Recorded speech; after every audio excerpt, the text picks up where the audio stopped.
po, magandang araw ulit. Nandito tayo sa Tarlac City pa din. Talong Barangay Road to. Titignan natin. Puro. Ito na yung boundary. Mga 20 meters mahigit ng frontage. Ito Barangay Road. Tapos may mga mahogany na tanim. May mangga na rin. 2, 3, 4, 5 na mangga. Medyo mababa lang po dito. Parang fish pan to na mababaw, no?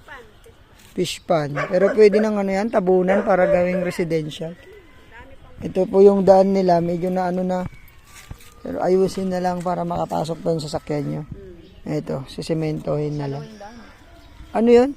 Daan ng kabila yun nata? Daanan din, sir. Barangay Road yan? Oo. Daanan din, sir. Oh, yun. Sa harap din din, sir. Yung pinanggalingan natin kanina, sir. Baka private to, ma'am. Private. Barangay Road daw. Pero hindi pa naayos. Nag-culvert lang sila dito. Diretso pa daan pero hindi ayos. Pero ito yung boundary eh. Ganyan. Mahogany.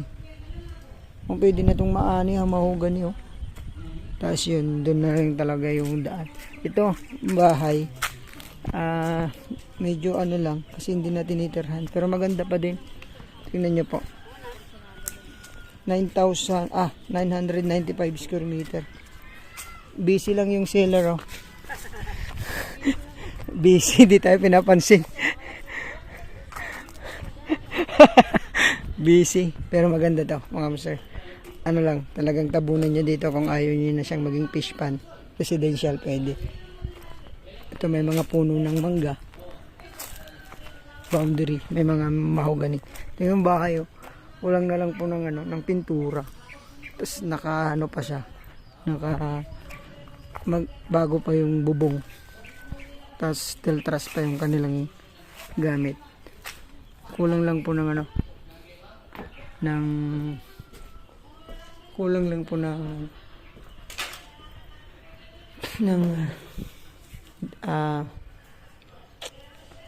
tawag dun. Tapos 2 kwarto siya. Ito pa yung ano niya, maluluwang po. Kaya lang walang kuryente ngayon. Hindi na sila tumitira dito kaya bibenta na. Uwi na daw ata Manila. Ito nakalak. Tapos may kusina. CR. May CR din. CR po. So ayusin lang pero maluwang. Bubida. Kulang ng bubida. Putol kuryente no? Hindi na kayo tumitira rito? Pero dyan lang kayo. Taga rito lang kayo. Ito naman, may bahay pa po dito sa dulo. Bahay din nila. Pero maganda pa din. Kunting ayos na rin. Kunting ayos pa. Para maging maayos. Pero mura to. Mura tong property nila. Hanggang dyan na po yung ano natin. Nakabakod siya ng mahogany.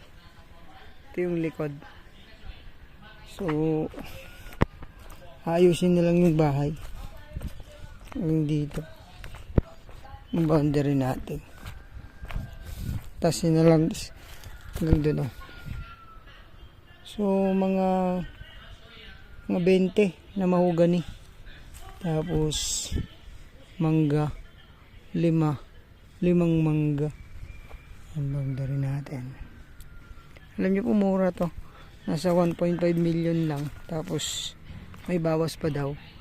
Sila pang gagastos sa ano, sa capital gain tax. Tapos yung transfer. Sabi nung anak, sagot pa daw nila eh. Pero kausapin natin sila ng ano, sa hanggang transfer. Ito capital gain tax per kanila. Ang laki na ng mahogany, pwede nang i-harvest. Ayan po, murang-mura, 9,995 square meter. 1.5 million lang daw po. Tapos makakabawas pa ng konti. Sagot pa nila yung bayad ng capital gains. Ayun no. Thank you po. God bless sa bayan po ng Tarlac City. Thank you po.